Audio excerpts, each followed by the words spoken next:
Hello students, आज जो है मैं आपको बायो की जो नीट स्ट्रेटजी जो है वो शेयर करूँगी। ठीक है, अपने पॉइंट ऑफ व्यू से भी शेयर करेंगे कि आप जैसे हम पढ़े थे वैसे आपको भी हम बता सके, गाइड कर सके। ठीक है, बहुत सारे स्टूडेंट्स जो है वो मेरे ऑफलाइन या ऑनलाइन भी स्टूडेंट्स हैं, तो वो मेरे से पूछते हैं कि मैम आपकी बायो स्ट्रेटजी कर रही थी, तो आपको हम समझाना चाहते हैं क्योंकि अभी देखो नीट आने वाला है।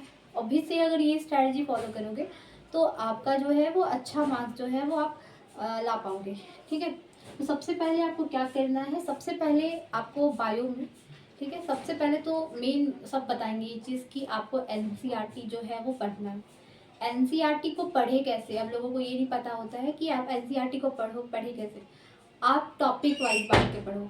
ठीक है, चैप्टर वाइज पढ़ना बहुत लोगों को नहीं हो पाता है, तो आप रैंडम क्या करो कि आप डेली डेली बेसिस पे आप चैप्टर को बांट दो या फिर आप टॉपिक को बांट दो। अगर आप बहुत अच्छा स्पीड है तो आप चैप्टर को बांट दो कि आज मेरे को एक चैप्टर करना है, इस चैप्टर से एक एक चैप्टर करना है। वो आप स्पीड धीरे धीरे करके इंक्रीज हो जाएगा। लेकिन लोगों को हैबिट ही नहीं होती है एनसीईआरटी डालने की, रीड करने की। देखो एनसीईआरटी जो होता है ना, वो क्या होता है कि आपका बेस होता है। एनसीईआरटी का हर एक वर्ड जो है वो बेस होता है। सबसे आपका पहले क्या होना चाहिए, बेसिक्स क्लियर होना चाहिए। और पढ़ो भी तो थोड़ा डेप्थ में पढ़ो कि अच्छा अगर ऐसा लिखा हुआ है, अब जैसे लिख दिया टोनोप्लास्ट, अब टोनोप्लास्ट है क्या नहीं पता, अब टोनोप्लास्ट कितने मेम्ब्रेन का है वो नहीं पता, तो आप जाओ आप पढ़ो। आप नॉर्मली बहुत सारी चीज़ उसमें लिखा हुआ मिल जाएगा, अगर आपको नहीं मिल रहा देन आप उसको जाके क्या करो, उसको डेप्थ पढ़ो। एक रेफरेंस बुक तो रखना बहुत ज़रूरी हो ही जाता है, लेकिन आप एनसीईआरटी को आप स्किप नहीं कर सकते। ठीक है, मोस्टली ये बात होता है। तो आप क्या कर सकते हो, आप बांट सकते हो टॉपिक वाइज बांट दो। पहले मैंने जब स्टार्ट करा था, मेरी बायो में जो है वो नीट का जो स्कोर है वो 355 था 360 में। तो मेरा बहुत अच्छा कमांड था एनसीईआरटी के ऊपर। उसमें क्या था कि सबसे पहले जब मैंने स्टार्ट करा था तो मेरे से पूरा नहीं हो पाता था, पूरा हो ही नहीं पाता था। तो मैंने क्या करा था कि सबसे पहले बांट दिया था topic wise. Topic wise topic wise ऐसे बांट दिया कि अच्छा आज को मेरे को कार्डियक साइकिल करना है, आज मेरे को ईसीजी करना है, बस 2-3 टॉपिक जो है उसी को करना है। अब 2-3 टॉपिक बांट दिए तो टॉपिक वाइज ही क्वेश्चंस लगाते थे। और उसमें क्या करते थे कि आप उसमें क्वेश्चंस खुद रेज कर सकते हो। आप इतने समझदार हो कि आपको समझ में आएगा कि इंपॉर्टेंट टॉपिक है क्या। पीवाईक्यू देख के भी आप गेस कर सकते हो, लेकिन आपको समझ में आएगा कि इससे क्वेश्चंस बन सकता है या फिर इससे क्वेश्चंस नहीं बन सकता है। तो आप उसको इमेजिन करो, देखो कि आप क्वेश्चंस उस पर बन सकता है या नहीं। तो ये रहा आपका टॉपिक वाइज। फिर धीरे धीरे करके क्या हो जाएगा कि जैसे मान लो टॉपिक वाइज करते करते आपका जो है वो कंप्लीट हो गया चैप्टर, आप चैप्टर वाइज लेके बैठिए फिर, और फिर चैप्टर वाइज क्वेश्चन सॉल्व करिए। एनसीईआरटी का हर एक लाइन इंपॉर्टेंट हो सकता है, समरी पीछे जो दिया हुआ वो अब तक इम्पॉर्टेंट है एनसीईआरटी का। ठीक है, तो आप एनसीईआरटी का आप बहुत बार पढ़िए। लोग क्या करते हैं कि ठीक है क्वेश्चंस लगा लिए, 2-3 बार क्वेश्चंस पढ़ लिए, उनको ये तक नहीं पता होता है कि आपको कितनी बार एनसीईआरटी को पढ़ना है। मोस्टली आपको एनसीईआरटी को कम से कम 30 से 40 बार हर एक चैप्टर को रीड तो करना ही पड़ेगा।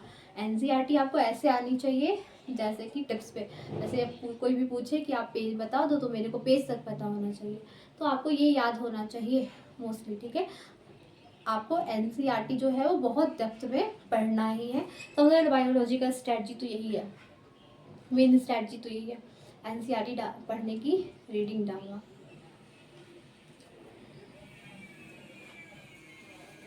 जैसे कि मैं आपको अपनी एनसीईआरटी दिखाऊं तो एनसीईआरटी देखो मेरा क्या हाल था। एनसीईआरटी का मतलब बहुत ख़राब तरीका अभी भी है मेरे पास। देन ये देखो, तो जो भी एडिशनल इन्फॉर्मेशन है वो मैं साइड्स में लिख देती थी। ठीक है, और पेन से मार के नहीं, देखो ये ज़्यादा इंपॉर्टेंट है उससे ये इंपॉर्टेंट है, ऐसे करके। और क्वेश्चंस भी इस तरीके से, कभी कभी क्वेश्चंस में लिखा हुआ रहता है तो ऊपर में भी ज़्यादा सारा चीज़ है। फिर लाइक देखो कुछ कुछ चैप्टर्स में स्टिकी नोट्स वगैरह भी लिखा रहता था कि किसमें कौन सा फर्टिलाइजेशन हो रहा है, इंटरनल हो रहा है, एक्सटर्नल हो रहा है।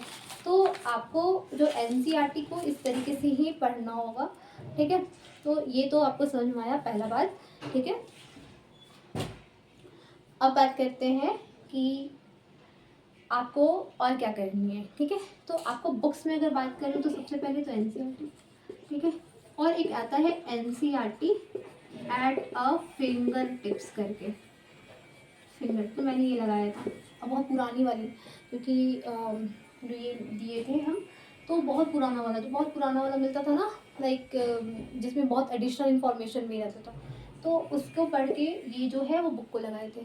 ठीक है, एनसीक्यूज में सारा एनसीईआरटी का ही क्वेश्चंस आपको मिलेगा, टॉपिक वाइज करके मिलेगा, बहुत सारा क्वेश्चंस मिलेगा। तो ये बहुत, उसमें एग्जाम्पलर के भी क्वेश्चंस मिलेंगे आपको, एनसीईआरटी एग्जाम्पलर के। तो मैंने सिर्फ 2 बुक फॉलो करा था, एनसीईआरटी और NCERT at a finger tips, और उसके अलावा मैंने कोई भी बुक्स फॉलो नहीं करा। ठीक है, अब बात करते हैं कि आप नोट्स कैसे बनाओगे। लोगों को नोट्स बनाने नहीं आता, तो आपने पढ़ लिया एनसीईआरटी को अच्छे से, ठीक है, रीड कर लिया एनसीईआरटी को, आपको इम्पॉर्टेंट पता चल गया कि आपको ये सब क्वेश्चन आना है, आप पीवाईक्यू देख लिए, पीवाईक्यू बना लिए, देन आप अब शॉर्ट नोट्स बनाइए। अब शॉर्ट नोट्स बनाना स्टार्ट करिए, क्योंकि आप पूरा रिवीजन करोगे तो पॉसिबल भी नहीं है, बहुत लोग नहीं करते। तो हम एग्जाम्पल का, बहुत सारे एग्जाम्पल को, मेरे शॉर्ट नोट्स में क्या होता था, जो थोड़ा इंपॉर्टेंट होता था, जो ब्लैक कलर से लिखा हुआ रहता था, वो हो गया, या फिर जो है क्या होता था कि एग्जाम्पल्स मेरे को याद करने के लिए क्या करते थे, एग्जाम्पल्स लिख लेते थे। एग्जाम्पल शॉर्ट नोट्स ऐसा किताब बना दिए, उसमें टॉपिक डाले, यहाँ पे एग्जाम्पल लिखा हुआ, उसको बार बार आप रिपीट कर सकते हो। और सबसे मेन काम होता है कि एग्जाम्पल्स अगर आपको याद नहीं हो तो लिख लिख के याद करना, लिख लिख के याद करने से आपको याद हो जाता है। तो सबसे अच्छा वही है जो कि हम फॉलो किए थे। और लास्ट में आपको क्वेश्चंस तो आपको लगाने पड़ेंगे, ठीक है। हम कोई मॉक्स वगैरह नहीं लगाए थे, कोई भी मॉक्स नहीं लगाए थे। हम बस क्या किए थे, एनसीईआरटी पढ़े, चैप्टर वाइज, पहले टॉपिक वाइज पढ़े, फिर चैप्टर वाइज पढ़े, और फिर एनसीईआरटी का शॉर्ट नोट्स बना लिए, जो मेरे को इम्पॉर्टेंट लगा वो शॉर्ट नोट्स बना लिए, ठीक है, क्वेश्चंस लगा लिए, एंड मेरे लिए इनफ था। हम कोई भी मॉक्स नहीं यूज़ किए, कोई भी कोचिंग का मॉक्स वगैरह यूज़ नहीं किए। इवन जो हम पढ़ रहे थे तो उस टाइम पे कोई भी कोचिंग वगैरह भी नहीं था, नॉर्मल कोचिंग था बस। तो कोचिंग ट्यूशन कह सकते हैं, जिसमें हम लोग जाते थे नॉर्मल पढ़ने के लिए। तो आपको खुद से अपना लगाना पड़ेगा। मोस्टली बहुत लोगों को क्या होता है कि अगर नहीं भी होते उनके पास मार्क्स वगैरह देने का भी, तो हो जाता है, नॉर्मली हो जाता है, तो उसी से क्वेश्चन आते हैं। अगर किसी को अगर एनसीईआरटी को डिकोड करके पढ़ना हो, उसका वैसे भी हो जाएगा, ठीक है। तो हो आपको ये स्ट्रैटेजी अच्छा लगा, बहुत लोग बोलेंगे ये बुक्स ले लो, वो बुक्स ले लो, वो मॉक लगाओ, वो मॉक लगाओ। इवन ये कुछ करने का जरूरत नहीं है। अगर आपका एनसीईआरटी कमांड है और एनसीईआरटी फिंगर टिप्स पे कमांड है, आप सारा क्वेश्चन इसका लगा ले रहे हो, सारा एग्जाम्पलर क्वेश्चन आप लगा रहे हो, तो आपको मॉक्स लगाने का भी अगर ज़रूरत नहीं है। अगर मॉक्स का पेपर खरीद नहीं सकते हैं, तो अगर आप खरीद सकते हैं तो आप लगा सकते हो, ठीक है। तो ये रहा हमारा पूरा क्या बोलते हैं स्ट्रैटजी, जो कि हम फॉलो किए थे।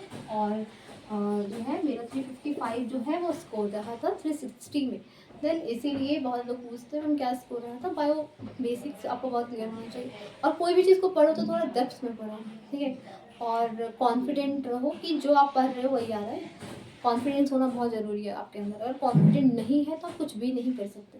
तो कॉन्फिडेंट होना बहुत ज़रूरी है। ये नहीं कि एग्ज़ाम टाइम में जाना और देख के कंफ्यूज हो जाना। अगर आप कॉन्फिडेंट है अपने आंसर पे तो आपको एंजाइटी नहीं आएगा, आपको कंफ्यूजन ही नहीं होगा, आप परफॉर्म कर भी नहीं आओगे। तो कॉन्फिडेंट हो अपने, अगर आप पढ़े हो देन वही ठीक है।